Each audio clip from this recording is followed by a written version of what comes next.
Good evening, sir. Good evening. Very good evening, sir. Good evening. Good evening. Good evening, sir. Good evening.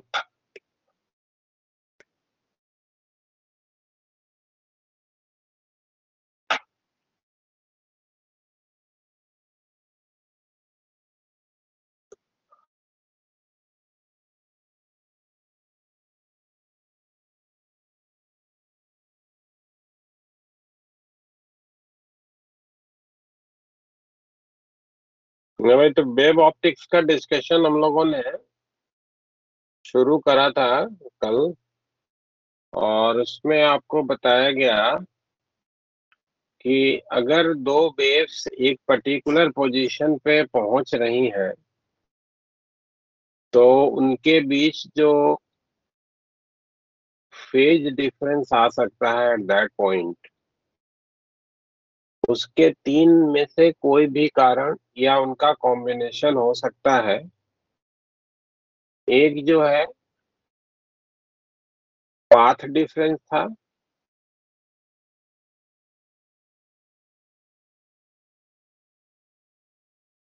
दूसरा था time lag, और तीसरा है reflection by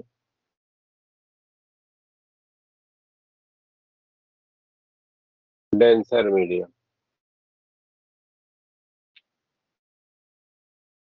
denser medium से reflection में पाई का phase advancement होता है। पाथ डिफरेंस फेज डिफरेंस से रिलेट है 2 pi by lambda into path difference, और टाइम लैग के लिए 2 pi by T into delta T, जो भी टाइम इंटरवल दोनों सोर्सेस के बीच लैग के रूप में आपने ऑब्जर्व करा है। ठीक है, अब मान लीजिए कि दो वेव्स हैं, एक पर्टिकुलर पोजीशन पे पहुंचती हैं। एक को आपने रिप्रेजेंट किया है E1, that is equal to E01 sine of kx minus omega t से या ओमेगा टी माइनस kx से, जो आपको अच्छा लगे। और दूसरी जो वेव है E2, उसको आपने रिप्रेजेंट करा है E02 sine of kx minus omega T plus five से। ठीक है ना, दोनों वेव्स पहुंची, दोनों के बीच का फेज डिफरेंस कितना है? पाई का है। ठीक है, Yes, sir. तो इन दोनों के सुपरपोजिशन के लिए आपके पास इंफॉर्मेशन है कि रिजल्टिंग, अगर आपको वेव के बारे में इंफॉर्मेशन बनाना है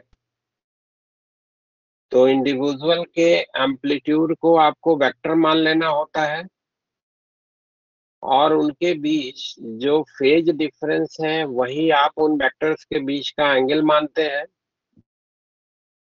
देन आफ्टर सबको आप वेक्टोरली सम कर देते हैं ना। Yes. जो रिजल्टेंट मिलता है वो रिजल्टिंग वेव का एम्पलीट्यूड होता है, मैग्नीट्यूड उसका, और जो रिजल्टेंट का फर्स्ट वेक्टर के साथ एंगल होता है वो रिजल्टिंग वेव का फर्स्ट वेव के साथ फेज डिफरेंस का रिप्रेजेंटेशन होता है, that is known to you, है ना। तो अगर इन दोनों का सुपरपोजिशन हमको डिस्कशन में लेना है तो लॉ ऑफ सुपरपोजिशन क्या कहता है?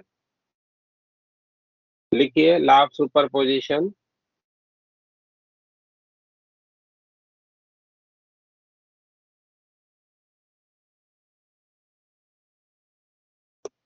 If two are more than two waves, law of superposition note करना, करूं या डिक्टेट करूं? सर नोट कर दीजिए। नोट कर दो। If two are more than two waves,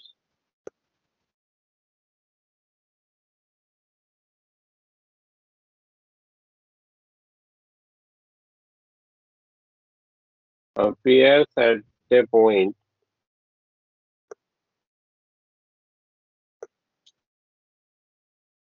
then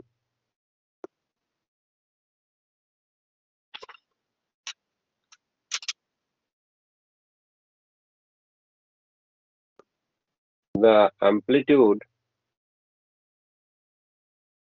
then the resulting wave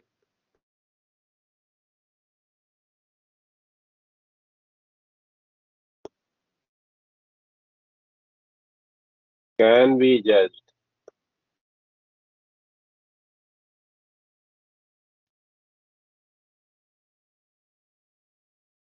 by assuming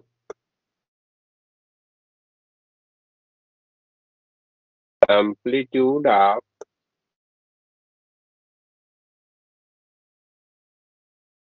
individual waves as a vector having angle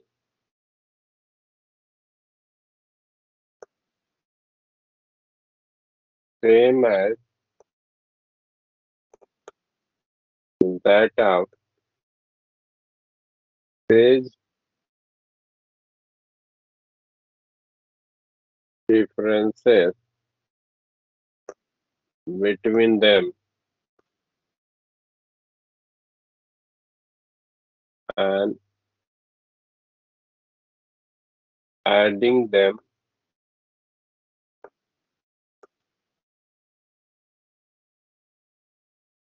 factorial.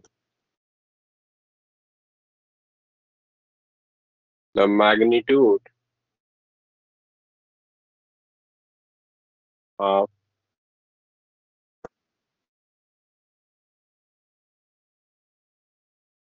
resulting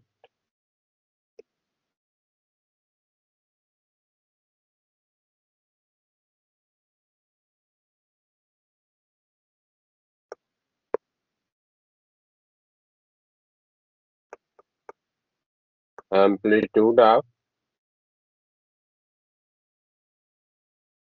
resulting wave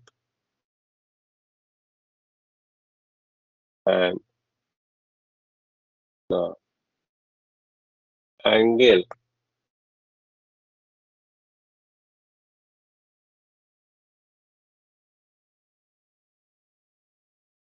resultant with first vector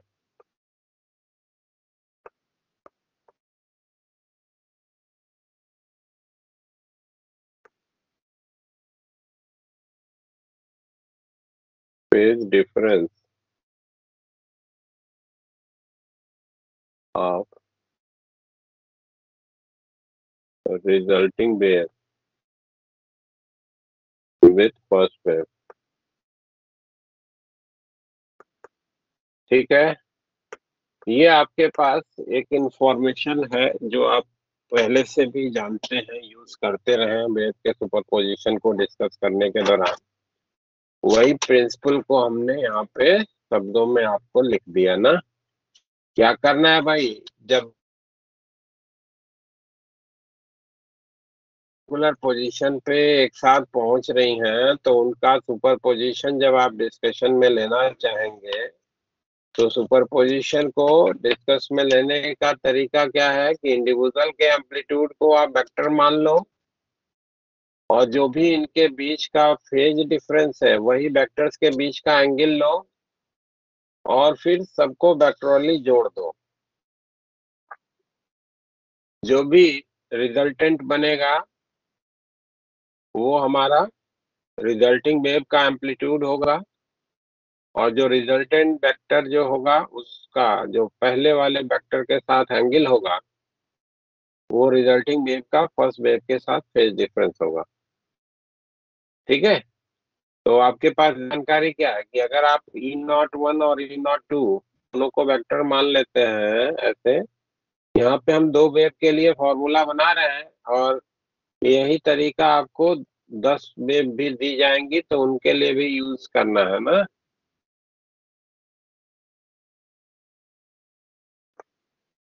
दोनों के बीच का angle कितना लिया, ये phi का लिया, जो कि हमारे इन दोनों के बीच का फेज डिफरेंस था। तो इन दोनों को आप ऐड करोगे तो वेक्टर के एडिशन के बाद आपको जो ये रिजल्टेंट मिल रहा है वो हमारा ये वेक्टर होगा, जिसका मैग्नीट्यूड अगर आप ई नॉट कह रहे हो तो ई नॉट को लिखने का फॉर्मूला आपको मालूम है ना? कैसे लिखा जाता है भाई E nought? Sir A under root E nought 1 का स्क्वायर प्लस ए नॉट 2 का ई नॉट जो है वो लिखा जाएगा ई नॉट 1 का स्क्वायर प्लस ई नॉट 2 का स्क्वायर प्लस 2 टाइम्स ई नॉट 1 ई नॉट 2 इंटू कॉस पाई का रूट। ठीक है, और ये जो रिजल्टेंट हमको मिला ये पहले वाले वेक्टर के साथ एंगल अगर साई का बना रहा हो तो टेन साई को भी लिखने का तरीका आपको मालूम है कि टेन साई जो है लिखा जाता है कैसे? E nought 2 sine sine phi divided by E nought A 1 plus plus E nought 2 cos phi से ना। तो इस फॉर्मूले से रिजल्टिंग वेव का फर्स्ट वेव के साथ फेज डिफरेंस क्या है, फाई साई निकाल लिया, और इस फॉर्मूले से हमने उसका रिजल्टिंग वेव के एम्पलीट्यूड के बारे में इंफॉर्मेशन बना लिया। ठीक है ना? तो रिजल्टिंग वेव जो होगी वो अगर आपसे कोई पूछता है कि what will be the resulting wave, तो रिजल्टिंग वेव जो होगी वो E that is equal to E nought sine of K X minus omega T plus psi हो जाएगा। ठीक है, this will be the resulting wave due to the superposition of the above two waves। ठीक है भाई?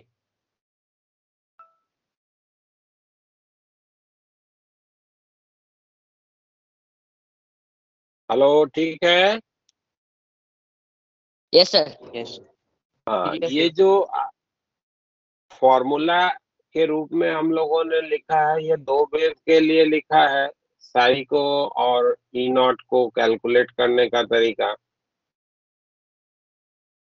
अब दो से ज्यादा होंगी तो आपको वेक्टर्स को ऐड करने का तरीका मालूम है, वेक्टर का रिप्रेजेंटेशन आप कर लेंगे और देन आफ्टर उन सबको आप कंपोनेंट फॉर्म में लिख करके ऐड कर लो या ज्योमेट्री यूज करके ऐड कर लो, जो आपको बेहतर लगता है वो तरीका आप यूज करके उनका एडिशन आपको परफॉर्म करना होगा, और उससे आपको रिजल्टिंग वेव के एम्पलीट्यूड और रिजल्टिंग वेव का पहले वाले वेव के साथ क्या फेज डिफरेंस है उसको लिखने का फॉर्मूला होगा। ये रिजल्टिंग वेव हो गई।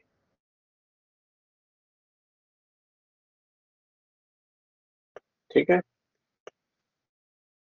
अब आपको मालूम है कि किसी भी वेव की जो इंटेंसिटी होती है वो एम्पलीट्यूड के स्क्वायर के प्रोपोर्शनल होती है ना? यस सर तो मान लीजिए अगर आपको बोला गया if intensity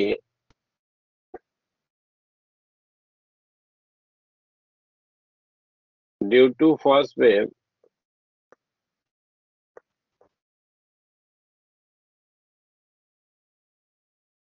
is I1 and due to second wave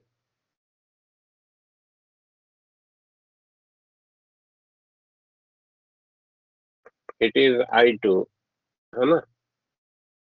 मान लीजिए कि पहले वाले वेव के कारण इंटेंसिटी आपकी I1 की है और दूसरे वाले वेव के कारण जो इंटेंसिटी है वो I2 की है, तो देन रिजल्टिंग इंटेंसिटी अगर आपको लिखनी है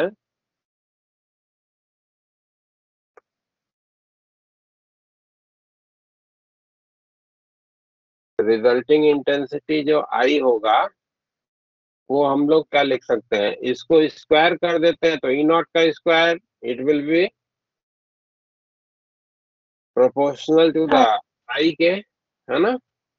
और ई नॉट 1 का square it will be I1 plus I2 plus 2 times root of I1 I2 cos of phi. ये हो जाएगा रिजल्टिंग इंटेंसिटी को लिखने का फॉर्मूला ना? यस सर ठीक है, क्योंकि आपको मालूम है कि इंटेंसिटी आप लिखते हो half of epsilon not E nought का स्क्वायर इंटू सी से ना। ये इंटेंसिटी को लिखने का तरीका है। तो इंटेंसिटी जो है वो एम्पलीट्यूड के स्क्वायर के प्रोपोर्शनल होता है। तो वहां से आपको मिल गया कि आई जो रिजल्टिंग इंटेंसिटी होगी वो I1 plus I2 plus root 2 times root I1 I2 cos phi से लिखा जाएगा। तो ये रिजल्टिंग वेव की इंटेंसिटी क्या होगी वो लिखने का तरीका हो गया। और ये रिजल्टिंग वेव का एम्पलीट्यूड क्या होगा, ये एम्पलीट्यूड क्या होगा उसको लिखने का ये तरीका हो गया। ठीक है, और ये हमारी रिजल्टिंग वेव हो गई जिसको आपको ध्यान में रखना है कि कैसे आपको वेव का रिप्रेजेंटेशन करना है। क्लियर है बात भाई? ये दो वेव के लिए हम लोग फॉर्मूला लिख रहे हैं। ठीक, अगर दो से ज्यादा होंगी तो जो वेक्टर एडिशन का आपको तरीका बताया गया है वो आप यूज करेंगे।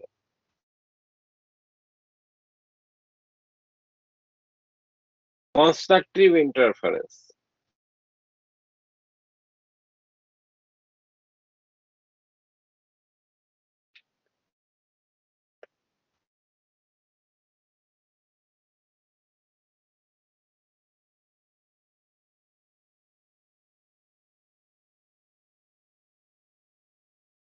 अच्छी एक चीज और, कभी कभी या कभी कभी क्या अक्सर करके कंस्ट्रक्टिव इंटरफेरेंस के बाद बारे में बात करने के पहले इन्हीं फॉर्मूले को जो है हम लोग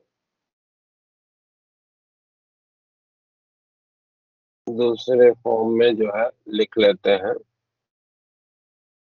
इफ मान लो कि E not one that is equals to E not two equals to E nought है, लेट, है ना। तो रिजल्टिंग इंटेंसिटी ई आर को लिखना होगा। ई आर अगर रिजल्टिंग इंटेंसिटी है तो ये वेक्टर को सम करने का तरीका आपको मालूम है ना, twice of E not cos theta by 2 से लिखा जाता है, याद है। अगर दो वेक्टर्स इक्वल मैग्नीट्यूड के हो, दोनों के बीच का एंगल थीटा का हो, तो उन दोनों का जो सम वेक्टर होता है उसका magnitude twice of A cos theta by 2 से लिखा जाता है। Yes sir. हाँ, तो उसको आप डायरेक्टली यहाँ पे याद कर सकते हैं, डायरेक्टली यूज कर सकते हैं भाई। If e not one equals to E not two equals to E naught, let कर लिया हमने।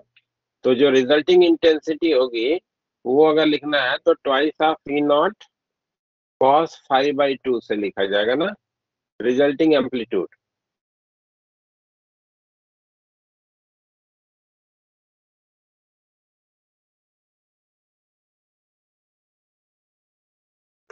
तो रिजल्टिंग एम्पलीट्यूड को लिखने का ये आपके पास इंफॉर्मेशन हो जाएगा। और इसी के करेस्पॉन्डिंग अगर आपका जो है I1 equals to I2 equals to I naught मान लेते हैं, लेट, है ना। यानी कि दोनों जो सोर्सेस है वहां से जो आने वाली लाइट है उसकी इंटेंसिटी बराबर है जहाँ पे इंटरफेरेंस हम देखना चाहते हैं। तो ऐसे केस में जो रिजल्टिंग इंटेंसिटी होगी वो अगर लिखना है तो रिजल्टिंग इंटेंसिटी जो हो जाएगी 4 of I not cos square 5/2 से लिखा जाएगा। ठीक है ना।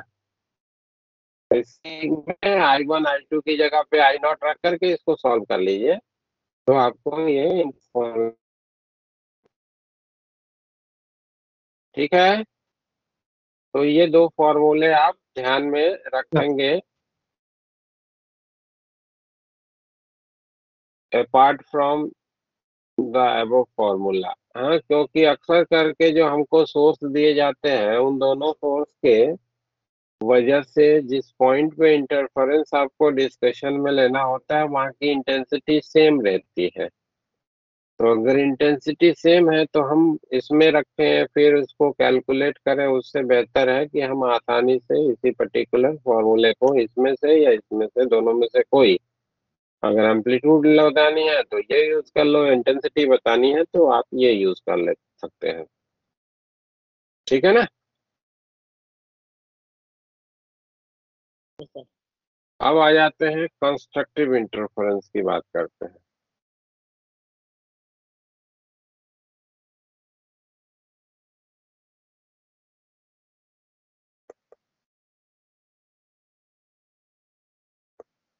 कंस्ट्रक्टिव इंटरफेरेंस कब कहते हो भाई?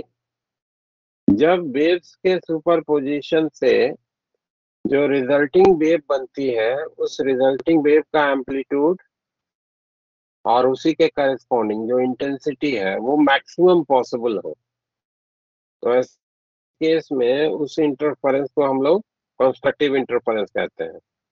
ठीक है? If the Yes. Yes.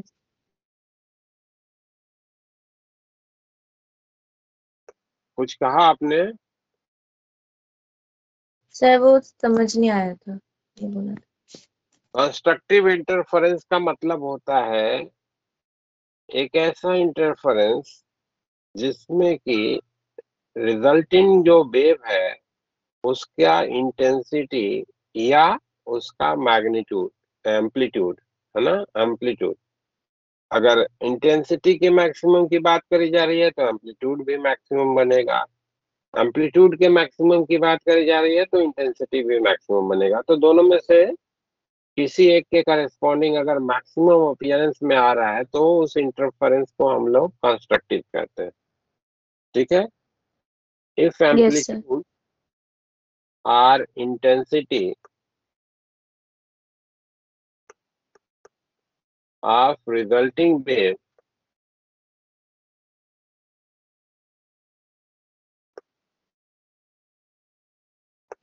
is maximum possible,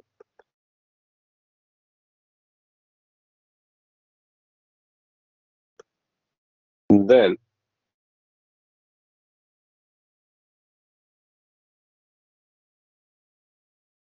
interference is known as constructive interference.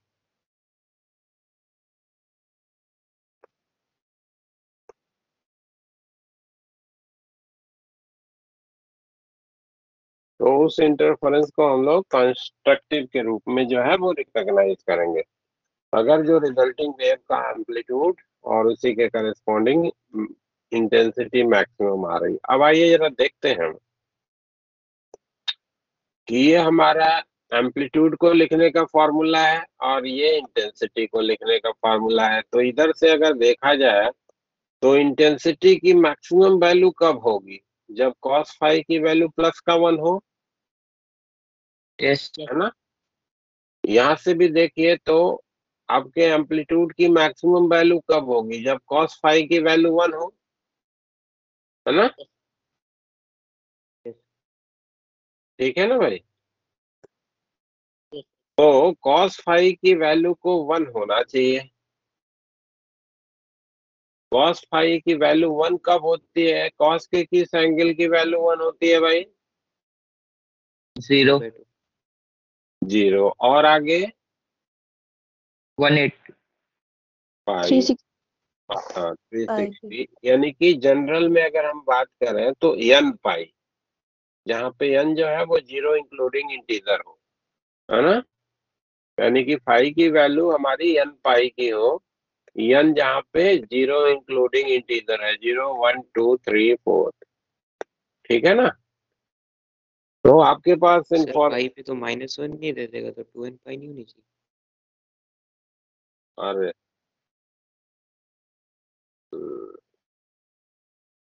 Yes, sir. गलत लिख दिया भाई। 2n/1 गलत लिख दिया 2n पाई, जहाँ पे n जो है वो 0 1 2 3 4। ये आपके पास इंफॉर्मेशन हो गया कि इंटरफेरेंस के कंस्ट्रक्टिव होने के लिए पाई की जो वैल्यू होनी चाहिए वो 2n पाई, जहाँ पे n जो है वो 0 इंक्लूडिंग इंटीजर है। ठीक है? कंस्ट्रक्टिव इंटरफेरेंस होगा। तो ये आपको कंडीशन एक ध्यान में रखनी है। दूसरी चीज, आपको मालूम है कि पाथ डिफरेंस के कारण भी जो है वो फेज डिफरेंस का अपीयरेंस होता है, और अकेला अगर कारण पाथ डिफरेंस हो तो उसके लिए क्या कंडीशन हो जाएगी? If the only cause for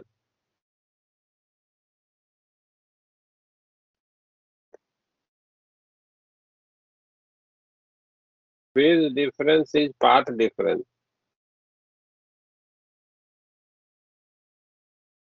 main का जो तरीका आपको ध्यान में रखना है फाई के करस्पॉन्डिंग भी ही रखना है, बट पाथ डिफरेंस के लिए भी आप कंडीशन को ध्यान में रखिए, क्योंकि अक्सर करके पाथ डिफरेंस वाला ही केस मिलता है। तो अगर केवल जो है फेज डिफरेंस का अकेला कारण पाथ डिफरेंस है, तो पाथ डिफरेंस और फेज डिफरेंस के बीच का रिलेशन है डेल्टा एक्स इंटू 2 पाई/लैम्डा। ये हमारा किसके बराबर हो जाना चाहिए? 2n पाई के, पाई के। है ना? यानी कि डेल्टा एक्स जब n पाई लैम्डा होगा, यानी कि पाथ डिफरेंस जो है वो लैम्डा का इंटीग्रल मल्टीपल होगा, तो उस केस में इंटरफेरेंस जो बनेगा वो कंस्ट्रक्टिव होगा। यहाँ भी n 0 इंक्लूडिंग इंटीजर है, 0 1 2 3 4, ठीक है, 0 इंक्लूडिंग इंटीजर। तो ये हमारा कंस्ट्रक्टिव इंटरफेरेंस के लिए रिक्वायरमेंट हो गई। और अगर कंस्ट्रक्टिव इंटरफेरेंस होता है तो इधर से आप देखो तो आपको क्या मिलता है कि जो इंटेंसिटी होगी, जो एम्पलीट्यूड होगा वो E01 प्लस E02 का होल स्क्वायर हो जाएगा, ये रूट के अंदर, यानी कि स्क्वायर हट करके E01 प्लस E02 हो जाएगा, है ना? Yes sir. तो कंस्ट्रक्टिव जब भी इंटरफेरेंस होगा तो रिजल्टिंग एम्पलीट्यूड जो होगा, रिजल्टिंग एम्पलीट्यूड E जो होगा E01 प्लस E02 हो जाएगा, दोनों के एम्पलीट्यूड का सम। और अगर तुम्हारा दोनों का एम्पलीट्यूड बराबर है तो E R जो हो जाएगा 2E0 के हो जाएगा। ये कंस्ट्रक्टिव इंटरफेरेंस हो गया। और इंटेंसिटी देखिए जरा, तो रिजल्टिंग इंटेंसिटी जो हो जाएगी वो अगर आप देखो तो इस फॉर्मूले से √I1 प्लस √I2 का होल स्क्वायर हो जाएगा ना। cos फाई की जगह 1 रख दिया जाए इसको, तो √I1 प्लस √I2 का होल स्क्वायर हो जाएगा। Yes, yes Yes. Sir. Sir. और यहाँ पे अगर cos फाई की जगह पे 2n पाई रख देते हैं तो हमको क्या मिलता है भाई? n पाई। हाँ? इंटेंसिटी के बारे में इंफॉर्मेशन 4I0 का हो जाता है ना। Yes. तो IR के लिए इंफॉर्मेशन हो गया कि ये लिखा जाएगा √I1 प्लस √I2 का होल स्क्वायर, या तो ये केस या फिर रिजल्टिंग इंटेंसिटी के लिए 4I0, डिपेंडिंग ऑन कि दोनों बराबर है इंटेंसिटी। क्लियर है? तो ये हमको कंडीशन याद रखना है, एक तो केवल पाथ डिफरेंस वाला भी कंस्ट्रक्टिव के लिए, और ये तो खैर निश्चित रूप से ध्यान में रखना ही रखना है कि फेज डिफरेंस क्या होना चाहिए जिसके इन्फ्लुएंस में कि कंस्ट्रक्टिव इंटरफेरेंस होगा। Destructive interference,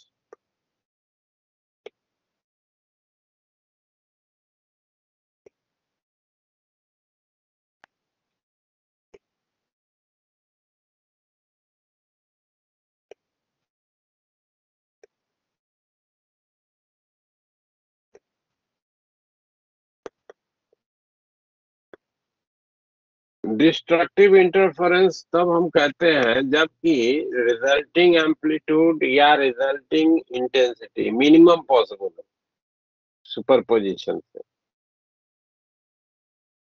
The resulting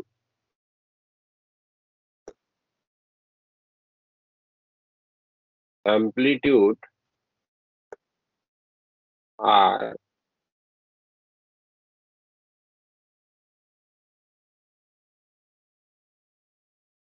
intensity is minimum possible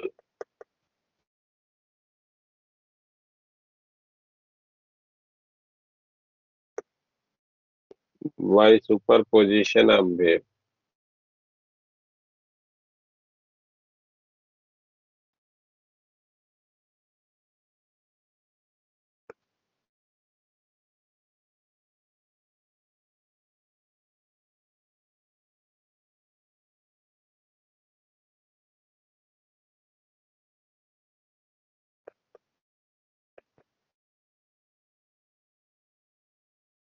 Interference is known as destructive interference.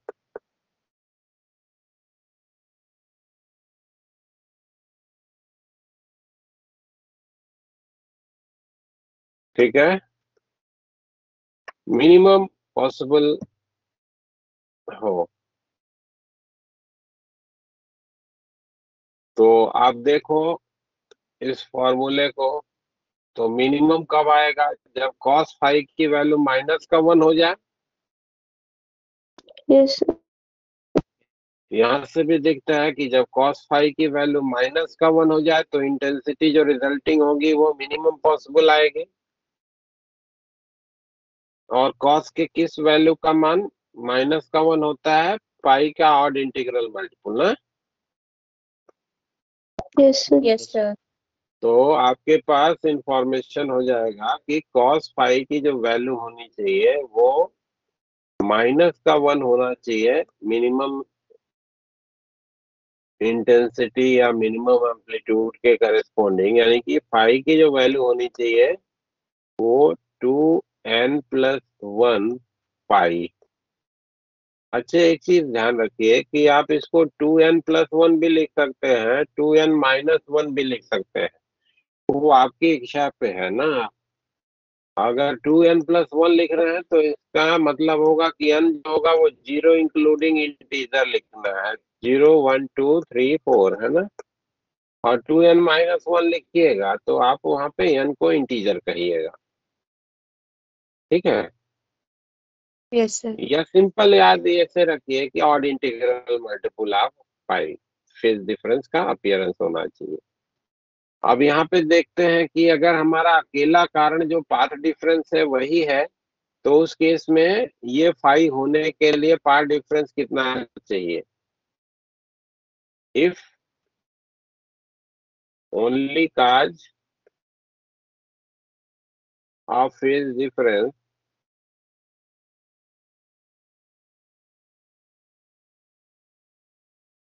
is path difference,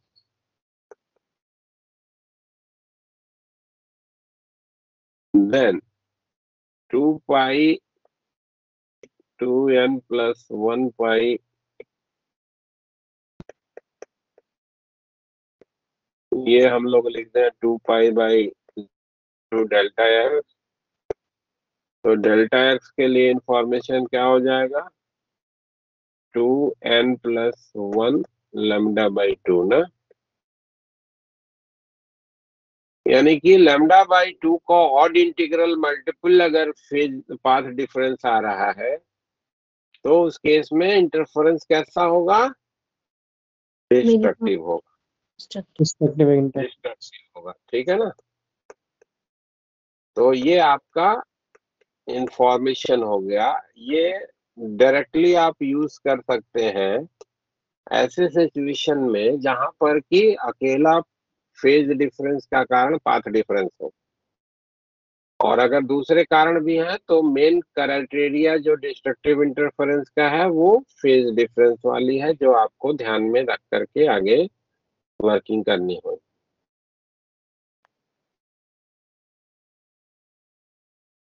ठीक है भाई।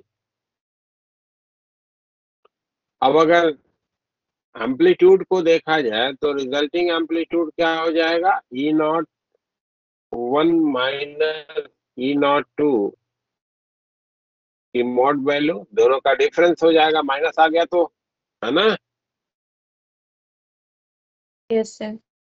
और रिजल्टिंग इंटेंसिटी कितनी होगी? तो वो हमारा हो जाएगा √I1 माइनस √I2 का होल स्क्वायर ना। ये रिजल्टिंग इंटेंसिटी हो जाएगी, ये रिजल्टिंग एम्पलीट्यूड हो जाएगा। अगर दोनों आइडेंटिकल सोर्सेस हैं तो ER will be 0 in that case or IR will be 0 in that case if both are identical sources.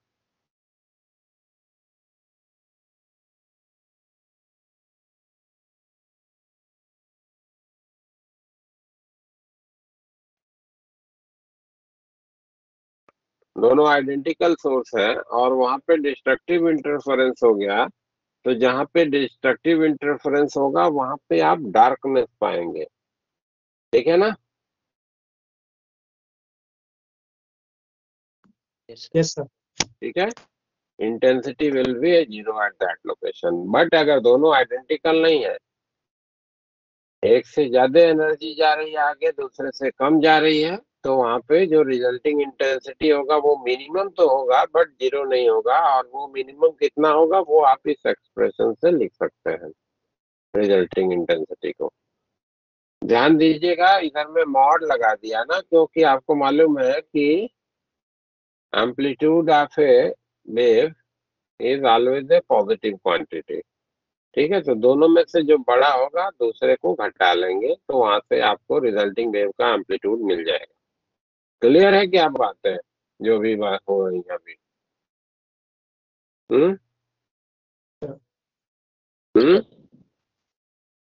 कोई दिक्कत तो नहीं है? No sir. No, No, sir. no, sir. चलो ठीक है, तो ये हमारा बेसिक इंफॉर्मेशन जो पहले से हमको मालूम है, पढ़े हैं वेव से रिलेटेड, वही इंफॉर्मेशन को एक बार हम लोगों ने रिकैप कर लिया अपने लाइट के वेव नेचर से रिलेटेड डिस्कशन को आगे बढ़ाने के लिए, उनके इंटरफेरेंस को डिस्कशन में लेने के लिए। अब आ जाते हैं हम लोग उस बेसिक एक्सपेरिमेंटेशन पे जिससे कि लाइट का वेव नेचर जो है वो जस्टिफाइड हुआ था, जिसको हम लोग थोड़ा सा मॉडिफाइड फॉर्म में जो है वो अपने डिस्कशन में लेंगे। यंग्स ने जो अपना एक्चुअल एक्सपेरिमेंटेशन किया था उसमें जो सोर्स की तरीके से यूज करा था वो कार्डबोर्ड में पिन होल करके किया था, ठीक है, छोटे छोटे होल्स को करके। लेकिन हम लोग जो अपना अपना यहाँ पे डिस्कशन आगे बढ़ाएंगे उसमें होल की जगह पे स्लिट कट करेंगे। स्लिट का मतलब ऐसे नॉच बना दिया ना, ऐसे, Yes. ठीक है। तो इसको हम लोग बोलेंगे यंग्स डबल स्लिट एक्सपेरिमेंटेशन। तो आइए बात करते हैं यंग्स डबल स्लिट एक्सपेरिमेंटेशन का।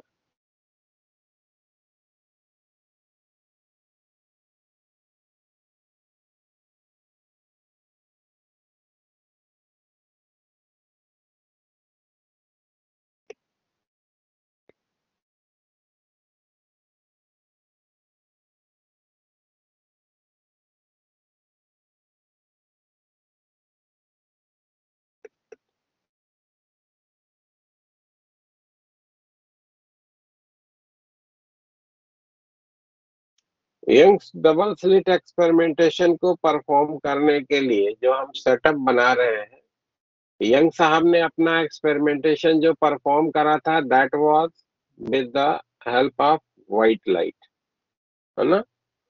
और उनके जो एक्सपेरिमेंटेशन में सोर्सेस यूज करे जा रहे थे वो पॉइंट सोर्सेस थे, है ना। पिन होल करा था उन्होंने कार्डबोर्ड में। तो थोड़े से मॉडिफिकेशन के साथ हम अपने इस डिस्कशन को आगे बढ़ा रहे हैं और यही इंफॉर्मेशन आपको कहीं भी किसी भी डिस्कशन में यूज भी करना है जहां कहीं भी YDSC मेंशन होगा ना, इसको शॉर्ट में YDSC भी बोलते हैं, ठीक है। तो YDSC जहां भी मेंशन होगा वहां पे आपको यही वाला सेटअप के करस्पॉन्डिंग बातें करनी होगी। अगर इसमें कुछ और मॉडिफिकेशन की बात करी जानी होगी प्रॉब्लम में तो वहां पे आपको क्लियरली बोला जाएगा। अगर डबल स्लिट एक्सपेरिमेंटेशन बोल दिया तो जिस सेटअप के साथ हम अपने डिस्कशन को आगे बढ़ा रहे हैं उसी सेटअप के अकॉर्डिंग ही आपको अपना डिस्कशन आगे ले जाना होगा। क्लियर है बात? Yes, sir. सर तो हमारे इस डिस्कशन में मान लीजिए कि ये हमारा एक पॉइंट सोर्स है, मोनोक्रोमेटिक है, लेकिन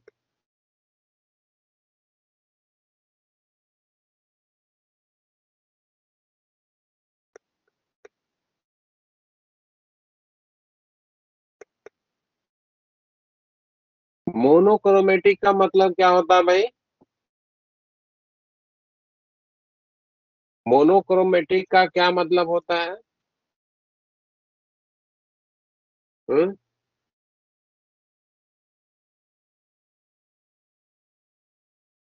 सर जिसमें जैसा जिस सोर्स में एक ही फ्रीक्वेंसी की वेव होती है सर उसको मोनोक्रोमैटिक को। मोनोक्रोमेटिक का मतलब हो गया कि एक स्पेसिफिक वेवलेंथ ही केवल उस सोर्स से इमिट हो रहा है। ठीक है ना? वैसे तो ऐसा कोई भी सोर्स नहीं होता है जो कि एक अकेला वेवलेंथ को इमिट करता हो। ठीक है? लेकिन अगर जो स्प्रेड ऑफ द वेवलेंथ है वो बहुत छोटा है, तो ऐसे केस में हम उस पर्टिकुलर सोर्स को मोनोक्रोमेटिक के रूप में जो है वो एज्यूम कर लेंगे। जैसे आपको जनरल जो सोर्स ऑफ लाइट है वहां से तो आपको मालूम है कि व्हाइट लाइट आती है ना? Yes, sir. तो उसमें सारी की सारी वेवलेंथ जो है वो प्रेजेंट है, और वेवलेंथ का रेंज क्या है वो आपको मालूम ही होगा, बताया ही होगा हमने कभी। वो किसी को ध्यान में है तो बोलो भाई। अपने 400 से 700। हाँ, 400 से 700 एक स्टैंडर्ड के रूप में आप यूज कर सकते हैं। ठीक है, बट 400 से थोड़े कम का भी, 380 से लेकर के 720 आप ऐसे एक वाइडर रेंज यूज कर लीजिएगा। कोई एक स्पेसिफिक लिमिट नहीं है ना? कारण क्या है कि लाइट जो है वो आप उसी पर्टिकुलर इलेक्ट्रोमैग्नेटिक वेव को जो है वो स्पेसिफाई करते हैं, जिसके करस्पॉन्डिंग इंसान की आंखें जो है वो सेंसिटिविटी शो करती हैं, उसी को आप लाइट के रूप में रिकॉग्नाइज करते हो, है ना? तो वो जो वेवलेंथ है वो पर्सन टू पर्सन वो रेंज बदलता भी है, और साथ में स्लाइटली इंटेंसिटी पे भी जो है उसकी थोड़ी बहुत डिपेंडेंसी आ जाती है। तो अलग अलग बुक को आप देखेंगे तो अलग अलग रेंज आपको कोट होते हुए मिलेगा। ठीक है ना? मोनोक्रोमेटिक जो सोर्स की बात हम लोग कर रहे हैं, आइडियली कोई भी सोर्स मोनोक्रोमेटिक नहीं होता। ठीक है ना? कोई ना कोई एक स्प्रेड वेवलेंथ का आपको मिलेगा, सिंगल वेवलेंथ इमिट करने वाला ऐसा कोई सोर्स नहीं। नियरेस्ट टू द मोनोक्रोमेटिक जो सोर्स है वो लेजर लाइट का सोर्स है। ठीक है ना?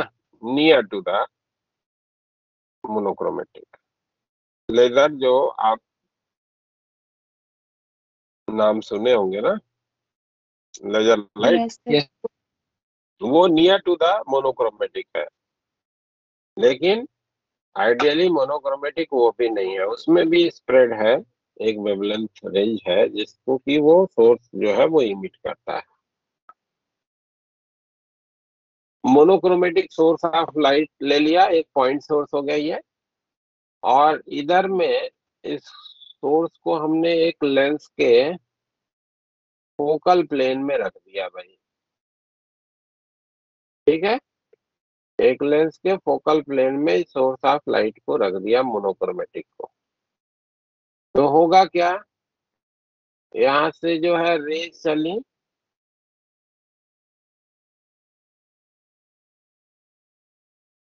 ये after refraction from the lens क्या होंगी, they will become parallel to each other. ये फोकल प्लेन में रखा गया। यानी कि अब जो हमारा इधर में लेंस के इधर में जो वेव फ्रंट होगा उस उसका शेप कैसा होगा भाई wave front? Plane. Plane wave front हो गया। अब रास्ते में एक कार्डबोर्ड आप प्लेस करेंगे, है ना? एक कार्डबोर्ड आपने प्लेस करा, ये कार्डबोर्ड के बीच में एक आपने नॉच बना रखा है जिसको हम लोग स्लिट कहेंगे, ठीक है?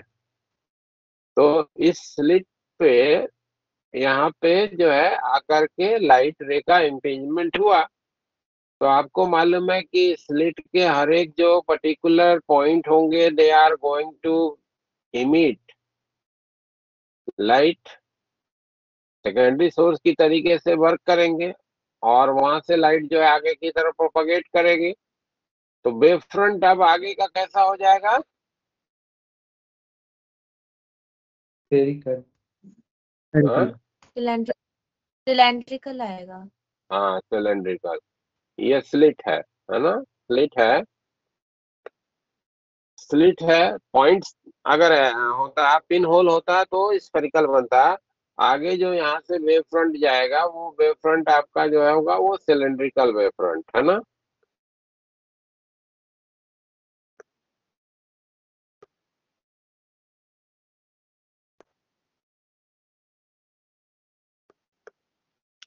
अब एक और कार्डबोर्ड लिया आपने और उस कार्डबोर्ड में जैसे इधर में एक आपने स्लिट बनाया था ना, वैसे ही दो स्लिट बनाया आपने, है ना? ऐसे नॉच आपने बनाए, दो स्लिट बनाए और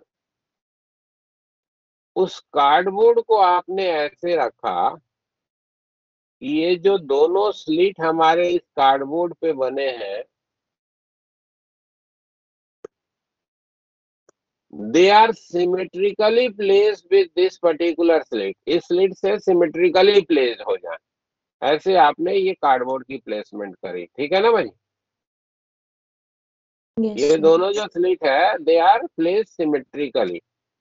तो जब ये दोनों सिमेट्रिकली प्लेस्ड होंगे तो आपके पास इंफॉर्मेशन क्या बनेगा कि यहाँ पे तो दोनों वेव्स पहुंच रही हैं। एक जो इस पर्टिकुलर सोर्स से चली वेव जो इस डायरेक्शन में जा रही है वो जो उस स्लिट नंबर S1 पे पहुंची और दूसरी जो है जो स्लिट नंबर S2 पे पहुंची, दोनों ने बराबर बराबर पाथ लेंथ को ट्रेवल करते हुए यहाँ पे अपीयरेंस लिया अगर सिमेट्रिकल प्लेसमेंट करा है तो।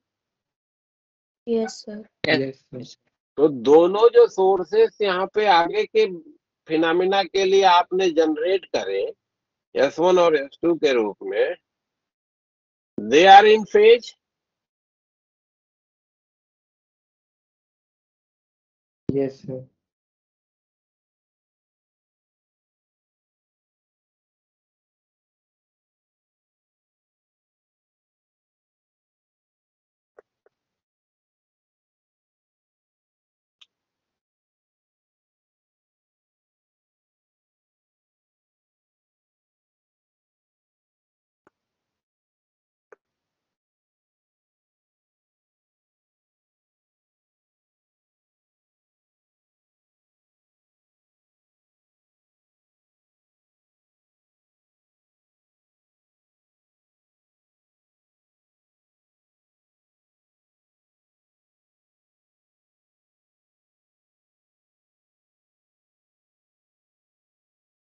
आगे जो जाने वाली वेव्स हैं उसके लिए सिमेट्रिकली प्लेस होने पे इन फेज हो जाएंगी।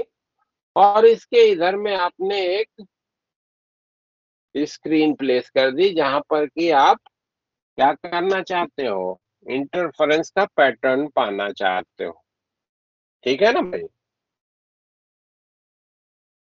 मान लीजिए कि ये जो स्लिट है और ये जो स्क्रीन है इसके बीच का जो सेपरेशन है वो उसको आपने बोला कि कैपिटल डी है। ये स्टैंडर्ड सिंबल है, जहां कहीं भी कैपिटल डी दिया रहेगा वहां का मतलब समझना भाई कि ये स्लिट और स्क्रीन के बीच का सेपरेशन है।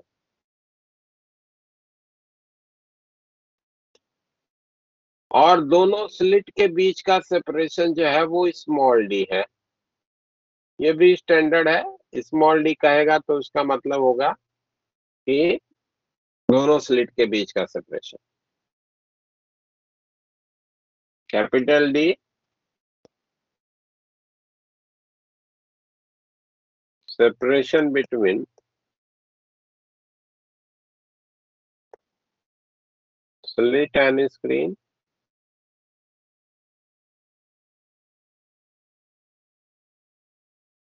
small d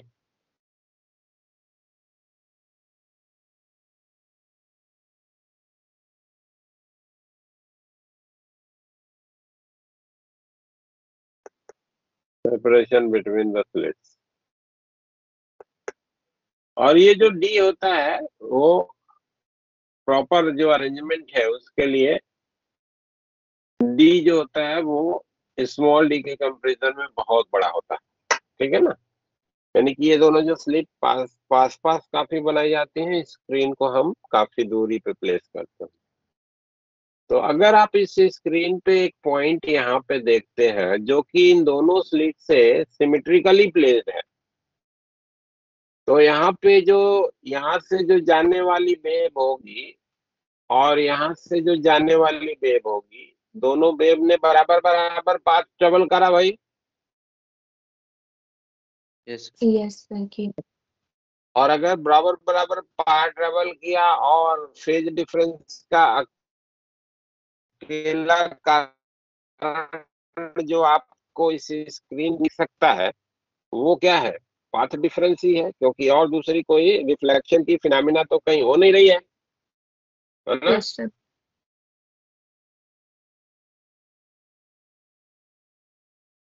दोनों सोर्स इन फेज वाइब्रेट पहले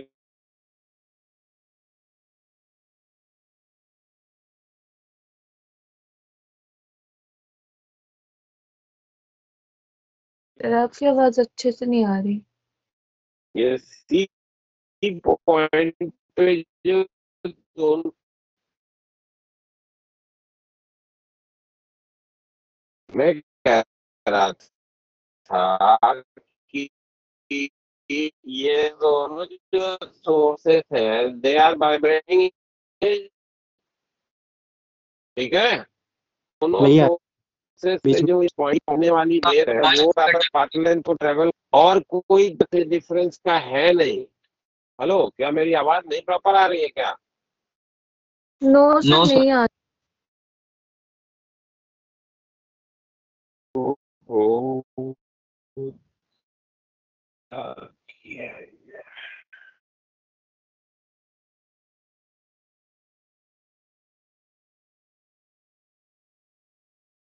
अब क्या आ रही है? सब पहले से सही। पहले जैसा है? तो नो उससे सर थोड़ी पहले। बेटर।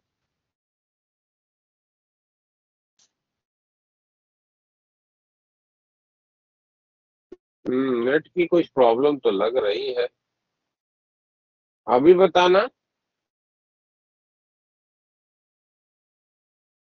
आ रही है सर, बराबर आ रही है अभी। अच्छा।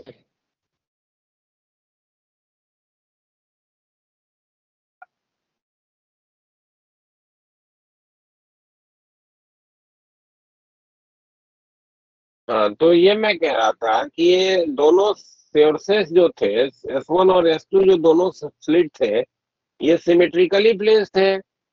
तो आपके पास ऑब्जर्वेशन ये बना था कि ये दोनों तो इन फेज वाइब्रेट कर रहे हैं,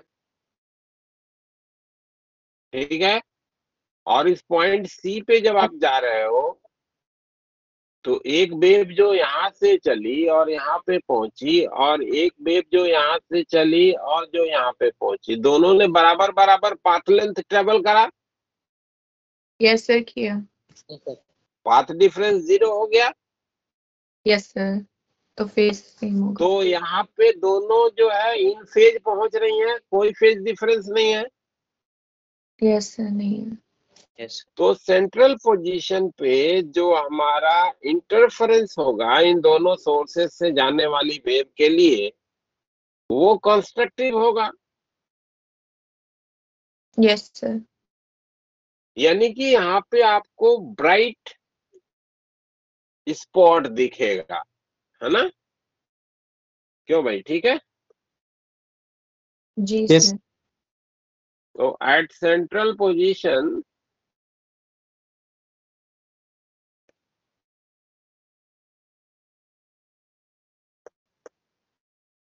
C, both waves from source S1 and S2 are in phase, therefore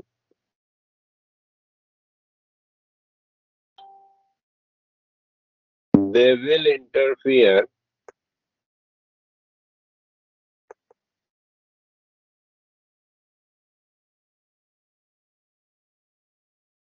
constructively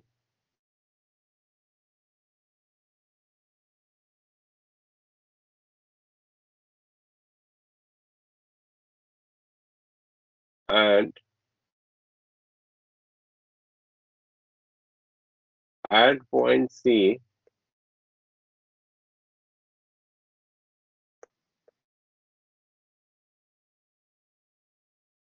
we will observe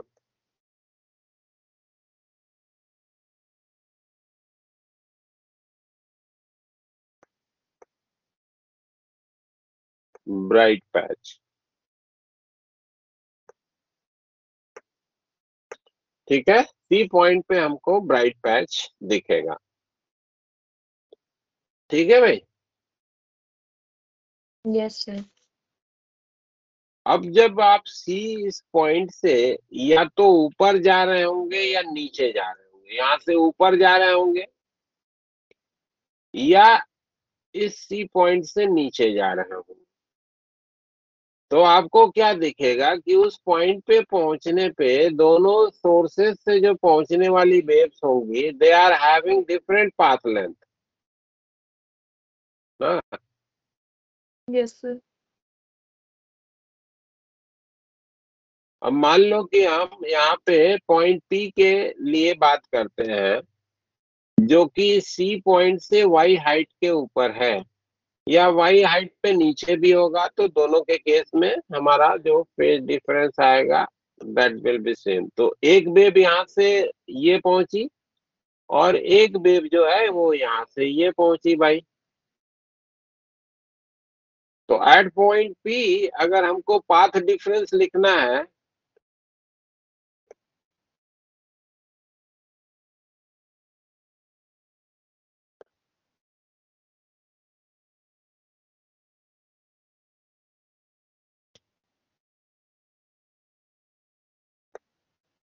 तो S2P माइनस का S1P लिखा जाएगा ना, that is the path difference.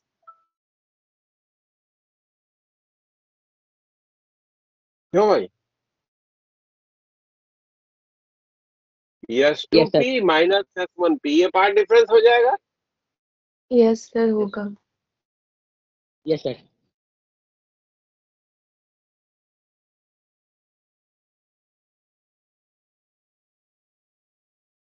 अगर मान लो कि ये वाला एंगल हम थीटा कह दे रहे हैं and this theta is small,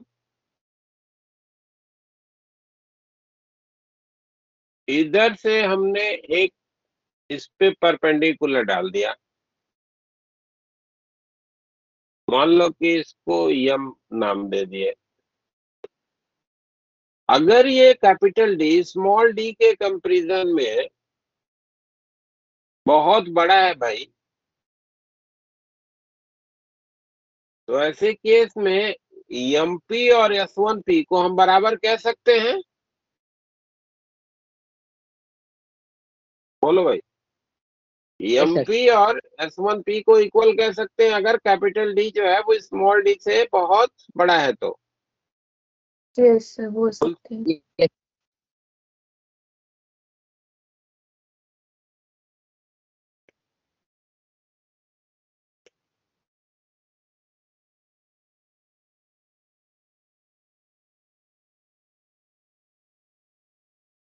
यानी कि S2P माइनस S1P जो कि पाथ डिफरेंस है, इसको अगर लिखना है तो S2M भी लिखा जा सकता है। S2M। Yes sir. अब इस फिगर को बार बार ऊपर नीचे करने की जगह पे हम नीचे बना ले रहे हैं छोटे में फटाफट। ये हमारे स्लिट है, ये स्क्रीन है, ये S1 है, ये S2 है,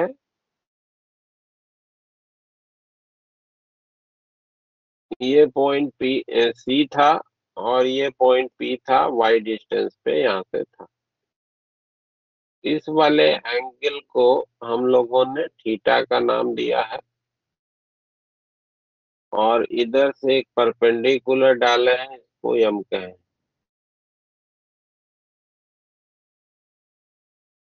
यानी कि पाथ डिफरेंस जो है ये S2M हो गया हमारे पास जानकारी में, है ना। जी सर। Yes sir. अगर ये वाले एंगल को हम थीटा कह रहे हैं तो this angle can also be assumed to be theta.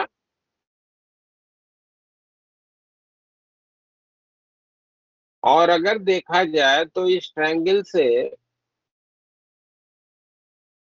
S2M को अगर लिखना है तो S2M को हम लोग लिख सकते हैं D sin थीटा, लिख सकते हैं क्या? जी सर लिख सकते हैं। और एंगल थीटा को हम लोगों ने पहले से बोला है कि छोटा है, इफ थीटा इज स्मॉल, है ना।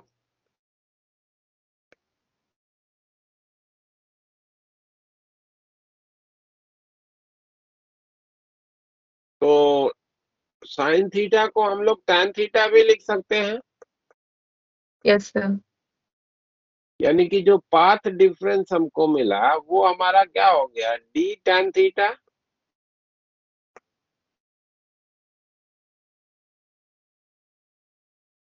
यस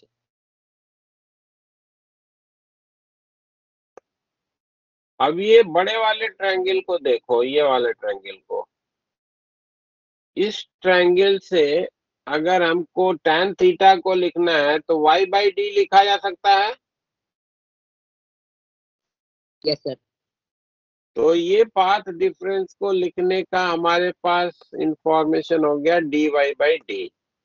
तो YDSC में अगर सेंट्रल पोजीशन से y हाइट ऊपर जानते हैं या नीचे जाते हैं तो दोनों केस में जो पाथ डिफरेंस होगा it can be approximated to be dy/d, जब तक ये बहुत दूर आप नहीं जा रहे हैं, है ना। यानी कि जब तक y जो है वो आपका d के कंपैरिजन में बहुत छोटा है तब तक के लिए ये यूज होगा।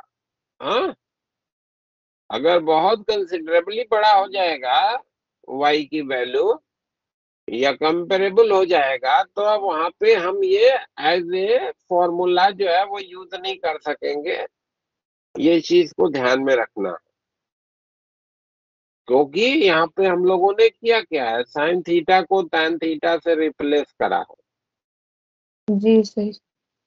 तो ये कैपिटल D तो स्मॉल d से हमेशा बड़ा रहता ही रहता है, बट ये पॉइंट P कितने दूरी पे जा रहा है उस पे भी हमारा डिपेंडेंसी होगा कि हम ये फॉर्मूला यूज कर सकते हैं कि नहीं। YDSC मेंशन किया गया या इसी से मिलता जुलता सिचुएशन आप बना रहे हैं तो वहां आप डायरेक्टली यूज कर सकते हैं, उसमें कोई विशेष प्रॉब्लम नहीं है।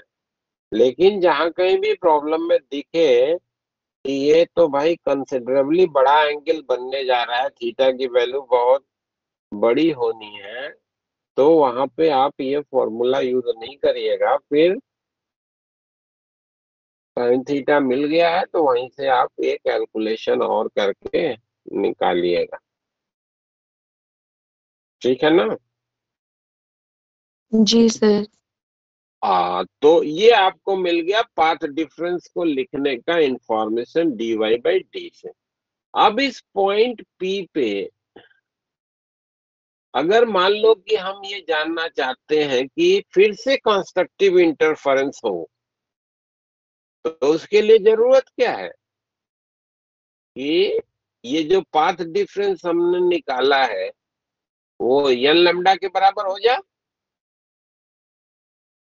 Yes, sir. यस ठीक सर। है, तो फार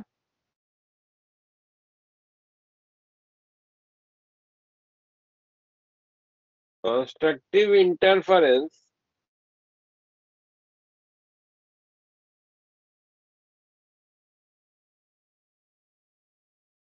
at point P, dy by d should be equals to n lambda, है ना, जहाँ पे n क्या है 1 2 3 4 ये इंटीजर्स है ना।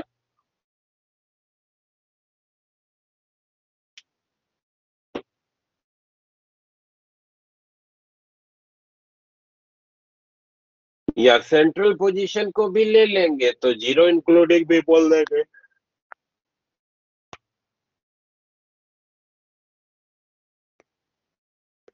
तो y के लिए एक्सप्रेशन क्या हो गया, n d lambda by d। This is the position on the screen above as well as below the central position where we are getting the bright fringe, है ना। यानी कि एक तो y बराबर 0 पे मिला ही, दूसरा d lambda by d पे मिला, तीसरा 2d lambda by d पे मिला, चौथा 3d lambda by d पे मिला। ऐसे हमारे वो डिफरेंट पॉइंट होंगे जहां जहां पे हमको ब्राइट पैचेस दिखेंगे।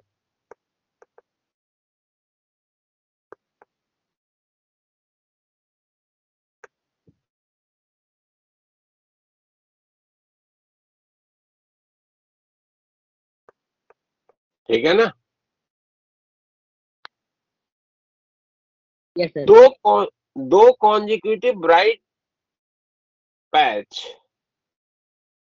के बीच का जो सेपरेशन होता है या दो कॉन्जिक्यूटिव डार्क पैच के बीच का जो सेपरेशन होता है उसको हम लोग कहते हैं फ्रिंज बिड्थ।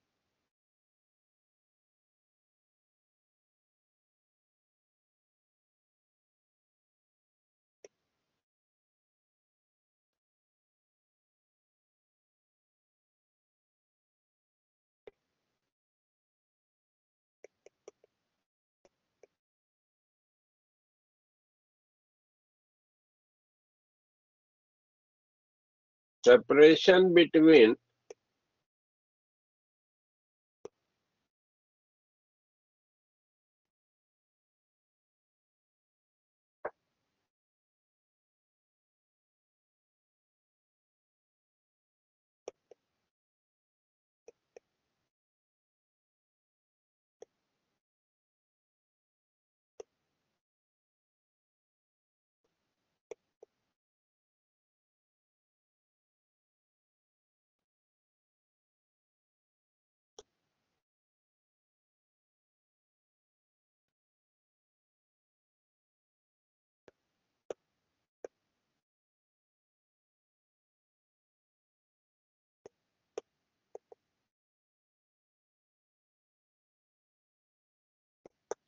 दो कॉन्जिक्यूटिव ब्राइट पैच या दो कॉन्जिक्यूटिव डार्क पैच के बीच का जो सेपरेशन होता है उसको हम लोग फ्रिंज बिड्थ कहते हैं।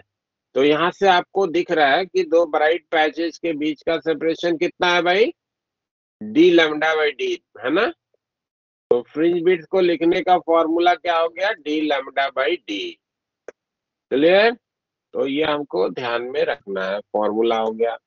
ये वो पोजीशन हो गई नॉर्मल वाईडीएससी के एक्सपेरिमेंटेशन में जिन जिन पोजीशन पे आपको ब्राइट पैचेस दिखेंगे, n D lambda by D, और ये दो कॉन्जिक्यूटिव ब्राइट पैचेस के बीच का सेपरेशन हो गया जिसको डी लैम्डा बाई डी से आप रिप्रेजेंट करोगे। ठीक है भाई। Yes, sir. सर अच्छा, सर वो हाँ। ऊपर सर वो ऊपर वाले फिगर में कुछ चीज पूछना था। इस वाले में यस सर। सर वो थीटा कैसे हुआ है सर, वो एक बार फिर से बता दीजिए। ये बोला ना कि ये स्मॉल डी जो है कैपिटल डी से बहुत छोटा है, यस सर। ठीक है। इधर से आपने इस पे नॉर्मल डाला है, यस तो सर। ये जो लाइन होगी वो ऑलमोस्ट इस वाले लाइन के भी परपेंडिकुलर होगी, ये वाले के। Yes sir. ये जो सेंट्रल लाइन है इसके भी परपेंडिकुलर होगी। तो ये वाली जो लाइन यस है वो इस लाइन के परपेंडिकुलर हो गई, और इस वाली लाइन के परपेंडिकुलर ये हो गई। तो ये एंगल जो होगा वो ऑलमोस्ट थीटा हो जाएगा, यस ठीक है। Yes sir. हम्म।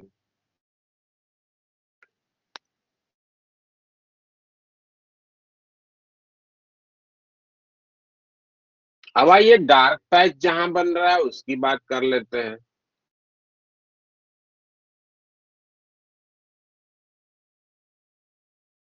सर आपने फ्रिंज विड्थ को किससे रिप्रेजेंट किया है LHL में? बीटा, बीटा लिखा, बीटा ऐसे लिखा है यस सर। फॉर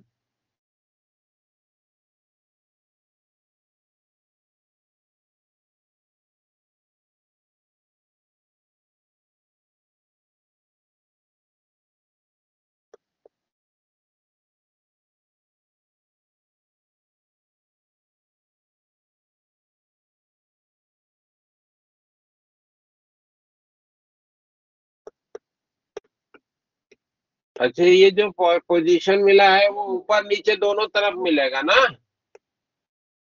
ऊपर में भी डी लैम्डा बाई डी, नीचे में भी डी लैम्डा बाई, ऊपर में भी 2d लैम्डा बाई डी, इधर में भी 2d लैम्डा बाई डी, है ना, दोनों तरफ मिलेगा ये। तो आप चाहो तो इसको ध्यान में रखना, तो प्लस माइनस भी याद करके ध्यान में रख सकते हो, प्लस माइनस ऊपर नीचे, प्लस माइनस ऊपर नीचे, है ना, ये वो पोजीशन है।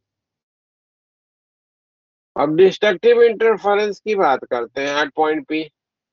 तो पाथ डिफरेंस क्या होना चाहिए भाई? डी बाई बी डी की value 2n 2n plus lambda by 2. Lambda by,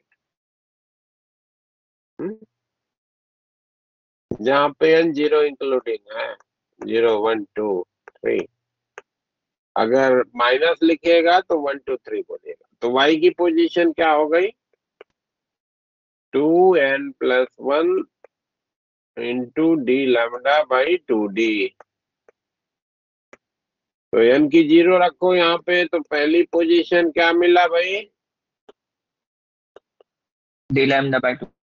D lambda by 2d, ऊपर भी इतनी दूरी पे, नीचे भी इतनी दूरी पे ना। अगला क्या हो जाएगा? 3d लैम्डा बाई 2d, ऊपर भी नीचे भी, तो प्लस माइनस। अगला क्या हो जाएगा? 5d लैम्डा बाई 2d ना। तो दो कॉन्जिक्यूटिव के बीच का सेपरेशन क्या हो जाएगा? डी लैम्डा बाई डी, यहाँ भी ना।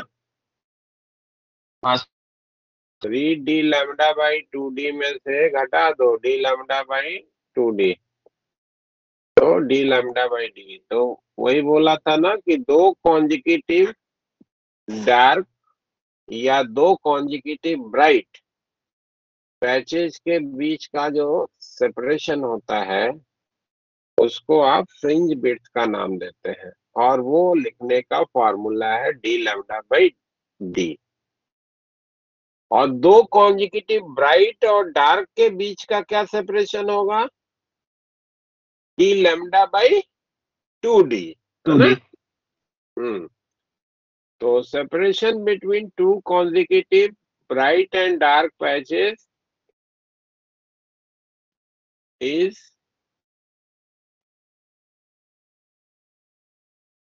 separation between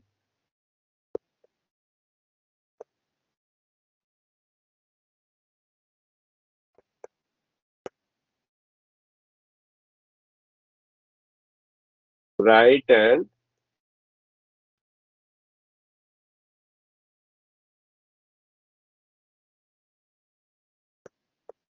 d lambda by 2d। ठीक है भाई, तो ये आपके पास इंफॉर्मेशन हो गया। फ्रिंज विड्थ का आधा होगा दो कॉन्जिक्यूटिव ब्राइट और डार्क के बीच का सेपरेशन, यानी कि एक ब्राइट फिर एक डार्क फिर एक ब्राइट फिर एक डार्क। इस तरीके से हमारे फ्रिंजेस जो होंगे they are going to be formed on the screen. ठीक है भाई।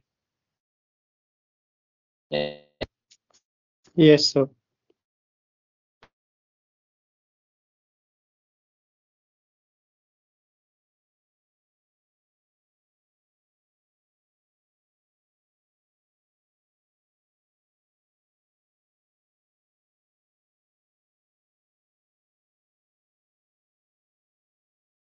अब मान लीजिए कि इसी में एक मॉडिफिकेशन की हम लोग बात करते हैं कि हम यही एक्सपेरिमेंटेशन कर रहे हैं और मोनोक्रोमेटिक की जगह पे व्हाइट लाइट यूज कर रहे हैं, तो क्या होगा भाई? ठीक है, YDSC ही है।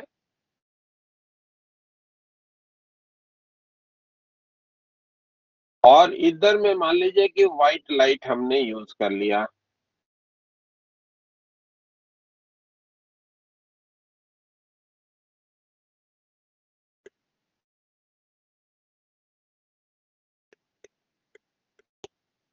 तो उस केस में क्या होगा भाई? कुछ आइडिया आपके दिमाग में आ रहा है?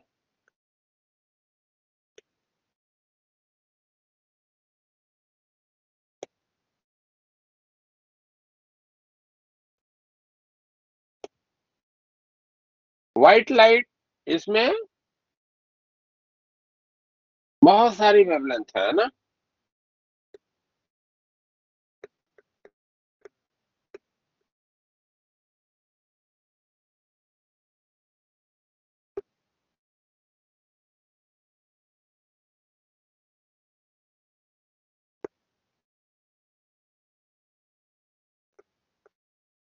सारी जो है वो विजुअल रीजन की जितनी भी वेवलेंथ है दे आर प्रेजेंट। तो होगा क्या कि व्हाइट लाइट से जब आप एक्सपेरिमेंटेशन कर रहे होगे भाई, तो जो सेंट्रल पोजीशन है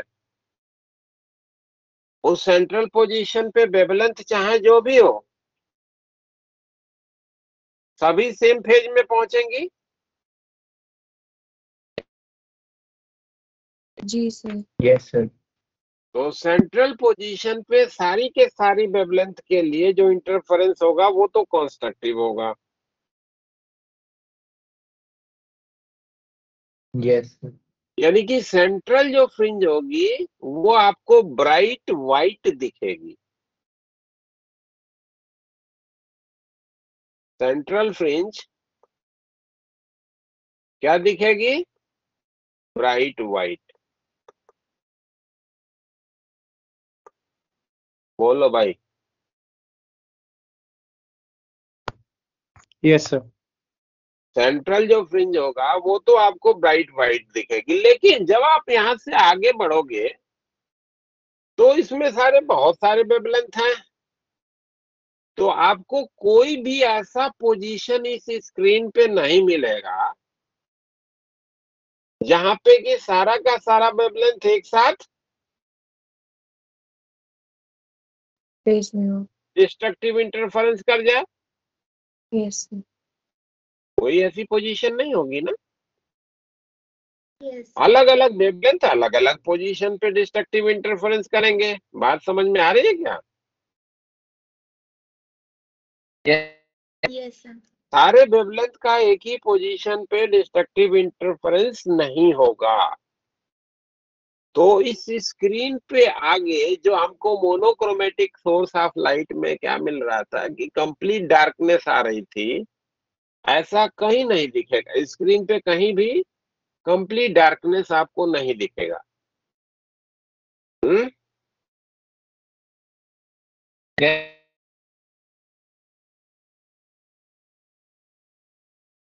no point on screen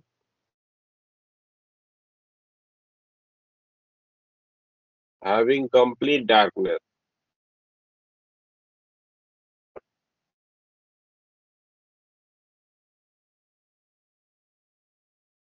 कोई भी पॉइंट नहीं मिलेगा ना,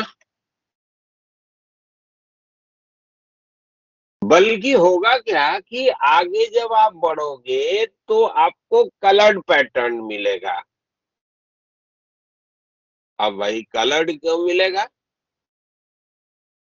फिर से कहीं और भी सारी की सारी वेवलेंथ किसी एक पोजीशन पे कंस्ट्रक्टिव भी नहीं करेंगी सी को छोड़ के। बोलो। Yes sir. सी पॉइंट को छोड़ के किसी भी पॉइंट पे ऐसा आपको नहीं मिलेगा जहां पर कि y equals to D lambda by D सारे वेवलेंथ के लिए हो जाए ना। किसी वेवलेंथ के लिए y की वैल्यू कुछ मिलेगी, किसी वेवलेंथ के लिए कुछ मिलेगी, और इसी तरीके से y की वैल्यू कहीं भी D lambda by two D नहीं होगा ना, सारे वेवलेंथ के लिए नहीं होगा, अलग अलग वेवलेंथ के लिए अलग अलग पोजीशन पे मिलेगा। समझ में आ रही है क्या? Yes, sir. तो Yes, आगे sir. में आपको कहीं भी कंप्लीट ब्राइट व्हाइट नहीं दिखेगी फ्रिंज, आगे में क्या दिखेगा? कलर्ड पैटर्न दिखेगा, है ना? Yes sir.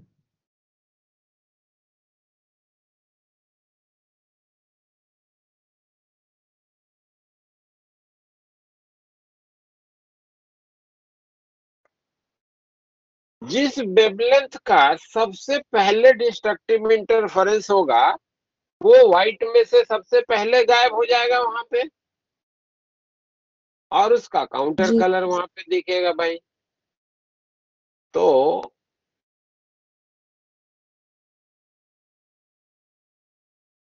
वेवलेंथ सबसे छोटा व्हाइट लाइट में किस का कलर का होता है? वॉयलेट। वायलेट का। Violet का। तो व्हाइट में से वायलेट निकाल दोगे तो उसका अपीयरेंस बनता है रेडिश, Yes, sir.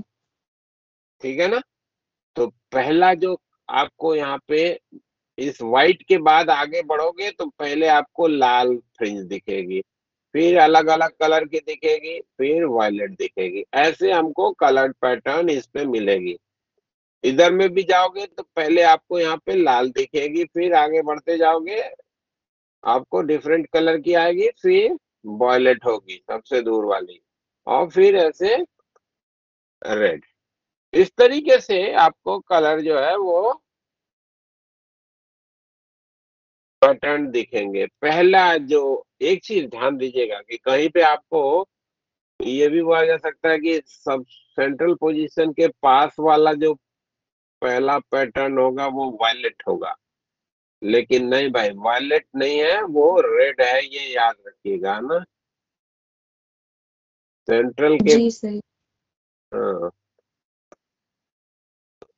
जो वायलेट जो लोग बोलते हैं वो दूसरे लॉजिक से बोलते हैं, बट वो अप्रोप्रिएट ज्यादा नहीं है। हाँ, कि जहां पे कंस्ट्रक्टिव इंटरफेरेंस हो जाए सबसे पहले, तो वायलेट का वेवलेंथ सबसे छोटा है भाई, तो उसी का सबसे पहले कंस्ट्रक्टिव होगा ना।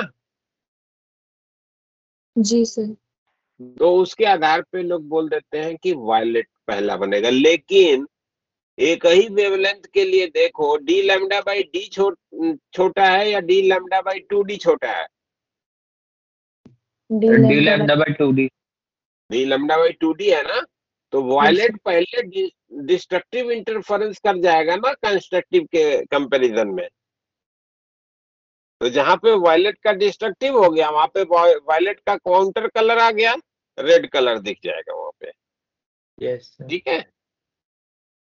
तो कलर्ड पैटर्न आगे दिखता है, कहीं भी कंप्लीट डार्कनेस नहीं होती है, इस सेंट्रल पोजीशन के अलावा किसी भी पोजीशन पे आपको ब्राइट व्हाइट पैच भी नहीं दिखेगा। तो ये एक मॉडिफिकेशन हो गया इन YDSC।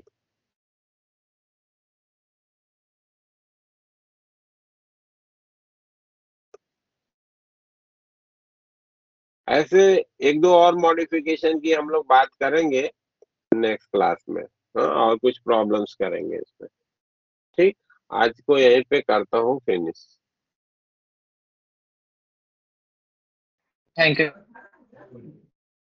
सर जो ये एक्सपेरिमेंट है हाँ, सर, ये इलेक्ट्रॉन या फिर सर प्रोटॉन भी देगा तो? देने को तो देगा ही इलेक्ट्रॉन भी,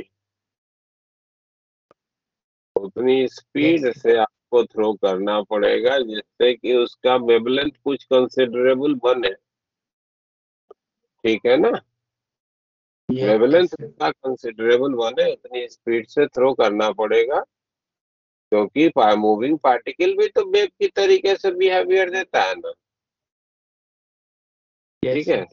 तो जैसे आप नाम तो सुने ही होंगे, देखे भले ना हो, इलेक्ट्रॉन माइक्रोस्कोप का नाम तो सुना होगा ना। Yes, sir. तो इलेक्ट्रॉन माइक्रोस्कोप में क्या है, इलेक्ट्रॉन्स से ही तो बम्बार्ड कराए जाते हैं, लाइट की जगह पे इलेक्ट्रॉन उसमें यूज किया जाता है, तो उसको वहां पे वेव की तरीके से यूज करते हैं। Yes, sir. हाँ, तो YDSC तुम्हारे इलेक्ट्रॉन के लिए भी हो सकता है, बट उसके लिए उसको उतनी स्पीड देना पड़ेगा जिससे उसका एक कंसिडरेबल वेवलेंथ मिले, जिससे कि हम उसके एनालिसिस कर सकें। अटेंडेंस अपलोड नहीं किया ना, ठीक है करो। तो सर अटेंडेंस, हाई हाँ, सर हाई स्पीड पे सर ऐसा क्या होता है कि सर जो छोटा क्वांटम लेवल पे पार्टिकल होता है सर, वो वेव की तरह बिहेवियर देने लगता नहीं वेव की तरह कैसे बिहेवियर, तो उसका हर हर स्पीड के करस्पॉन्डिंग होगा, बट वेवलेंथ जितना छोटा होता जाएगा वो उतना ही डिटर्मिनिस्टिक अप्रोच देगा ना। वो वहां पे वेवलेंथ कंसिडरेबल होगा तो उसका वेव बिहेवियर जो होगा वो डोमिनेटिंग आएगा। तुम लोगों ने अभी केमिस्ट्री में तो पढ़ ही रखा होगा ना, डी ब्रॉगली वेवलेंथ, है। Yes, sir. एच अपान एम बी। तो भी जितना ज्यादा होगा उतना ही उसका वेवलेंथ क्या बनेगा, सर कम हो जाएगा, छोटा हो।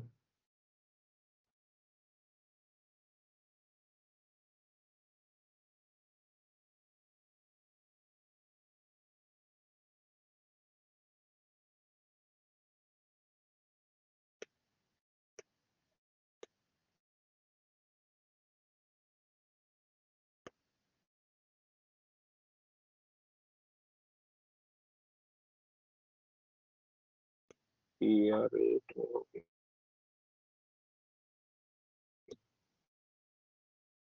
ठीक है।